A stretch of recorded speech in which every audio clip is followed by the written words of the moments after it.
जय श्री गणेश। नमस्कार, मैं आचार्य संजय द्विवेदी। मेरे समस्त प्रबुद्ध दर्शकों का मेरे चैनल पर हार्दिक स्वागत है। प्रिय दर्शकों, नवग्रहों में सर्वाधिक लंबी अवधि तक किसी राशि में गोचर करने वाले कर्म प्रधान देव शनिदेव, जो नवग्रहों में न्यायाधीश हैं, लंबी अवधि के ग्रह हैं, सर्वाधिक धीमी गति से गोचर करने वाले ग्रह हैं शनिदेव, जो अत्यंत श्रेष्ठ प्रभाव देते हैं, अत्यंत क्रूर भी, दयालु भी हैं, क्रोधी भी, आध्यात्मिक भी हैं तथा एक गुरु भी, जो आपको प्रयोगात्मक रूप से जीवन के समस्त ज्ञान को प्रदान करते हैं। शनिदेव 29 जून को वर्तमान जिस राशि में गोचर कर रहे हैं, अपनी मूल त्रिकोण कुंभ राशि में इनका गमन चल रहा है। यहाँ पर ये वक्री अवस्था में है। वक्री अवस्था का अर्थ ये है, जब भी कोई ग्रह अपनी गति को मंद कर लेता है तो ऐसा प्रतीत होता है कि वो ग्रह एक राशि पीछे की ओर गमन करना प्रारंभ कर चुका है। जब उसकी गति मंद होती है तो उसका प्रभाव बढ़ जाता है, फिर शक्ति में वृद्धि हो जाती है, तब उसका प्रभाव निश्चित रूप से समस्त राशि के जातकों को प्रभावित करने वाला होता है। प्रिय दर्शकों, नवग्रहों में शनिदेव ही एकमात्र ऐसे ग्रह हैं जिनका अधिकतम राशियों पर प्रभाव पड़ता है। 5 राशियों पर ये प्रत्यक्ष प्रभाव डालते हैं तथा अन्य पर इनका अप्रत्यक्ष प्रभाव होता है।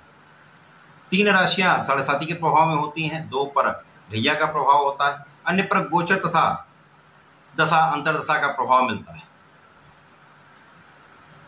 जब शनिदेव वक्री अवस्था में आएंगे, अर्थात इनका जो मोशन है, जो गति है, वो स्लो हो जाएगी। वैसे भी शनिदेव सर्वाधिक स्लो मूविंग प्लैनेट, तो इनका बल कई गुना बढ़ने वाला है।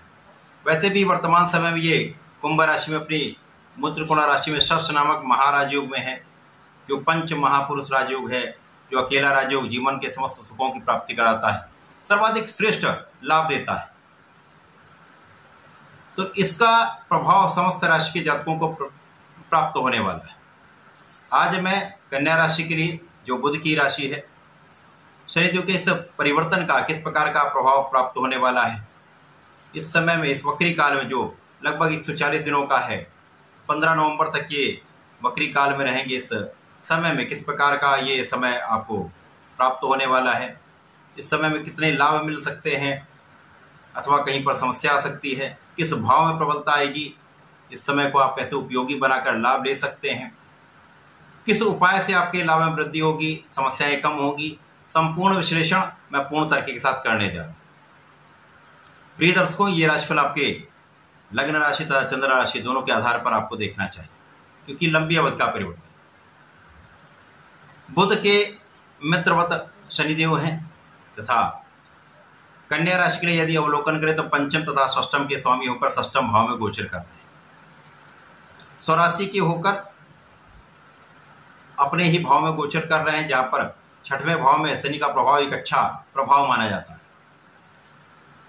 अब यहां पर शनिदेव जब वक्री अवस्था में आएंगे तो निश्चित रूप से इनके दोनों राशियों के प्रभाव में कई गुना वृद्धि हो जाए। वैसे भी वक्री काल में जब इनका गमन कुंभ राशि में होकर पीछे की ओर होगा तो मकर राशि भी प्रभावित होगी, जहां मकर राशि के भाव में वृद्धि हो जाएगी। तो कुंभ राशि तथा मकर राशि के प्रभाव में कई गुना वृद्धि होने वाली। इस समय में निश्चित रूप से कन्या राशि के जातकों के लिए ज्ञान का भाव अत्यंत प्रबल होने वाला है। कुछ विशेष ज्ञान में वृद्धि होने वाली है। आपकी रिसर्च कार्य में वृद्धि हो जाएगी। आपका कैलकुलेशन बहुत अच्छा रहने वाला है। गणनाओं में आपके सटीकता आ जाएगी। बुद्धि का बल अत्यंत श्रेष्ठ हो जाएगा। इस समय में संतान पक्ष भी बलवान रहने वाली, संतान से सुख भी प्राप्त होगा। इस समय में आपके लिए ज्ञान से तथा आपकी शिक्षा से विशेष रूप से लाभ का अर्जन करने का समय है। इस पूरे समय में जब वक्री काल होगा तो कुंभ राशि में इनका गमन पीछे की ओर होगा, तो इस भाव में प्रबलता आएगी, जिसके कारण आपका ऋण बढ़ सकता है। इस समय में आपको सावधानी से ऋण लेना चाहिए। जो व्यापारिक गण हैं उनको ऋण की प्राप्ति हो सकती है, वो अपने कार्य का विस्तार कर सकते हैं। अन्य लोगों को बहुत विचार करके ही ऋण लेना चाहिए। इस समय में कुछ शत्रु बनते रहेंगे, कुछ विवाद होते रहेंगे। इन विवाद के कारण आपके शत्रुओं में वृद्धि होती रहेगी, परंतु उन शत्रुओं का समस्त विनाश भी होता रहे। किसी प्रकार का कोई ज्ञात अज्ञात शत्रु आपका कुछ बिगाड़ नहीं सकता। कानूनी समस्याओं में आपकी विजय होगी। इसी प्रकार से आपकी यात्राएं आपके लिए लाभान्वित करने वाली होंगी, परंतु अधिकतम यात्राओं में थकान की भी स्थिति बनती। शनिदेव का ये प्रभाव आपके षष्ठम भाव में होकर आपको रोगों से बचाने, बड़े रोगों से आपको बचाने वाला है। परंतु यहाँ पर मसल क्रैम्प की समस्या हो सकती है, कुछ पीठ में दर्द की समस्या हो सकती है, तो यहाँ पर आपको कुछ ध्यान रखना हो।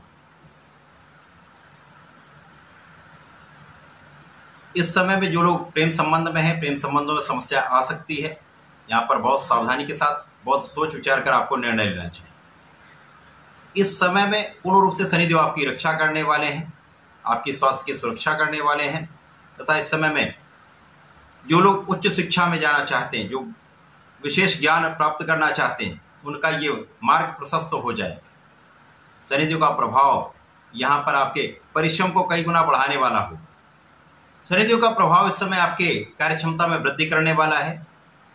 आपके परिश्रम को बढ़ाकर आपको आपके परिश्रम का संपूर्ण लाभ देने वाला है। इस समय आप बहुत पराक्रमी होंगे, लोगों का सहयोग भी प्राप्त होगा, लोगों के बीच में आप प्रसिद्धि भी प्राप्त कर सकते हैं। परंतु इस समय में अत्यधिक इन्वॉल्वमेंट आपका कहीं ना कहीं विवाद का कारण भी बन सकता है, तो यहां पर विवाद से भी बचना है। इस समय आपको अपने वाणी पर नियंत्रण भी रखना है। इस समय आपके परिश्रम का सदुपयोग भी करना है। आप ऐसी जगह पे अपने ऊर्जा को लगाएं जहां पर आपको उसका लाभ प्राप्त हो। अनावश्यक कार्यों में आप अपनी ऊर्जा को व्यर्थ ना करें।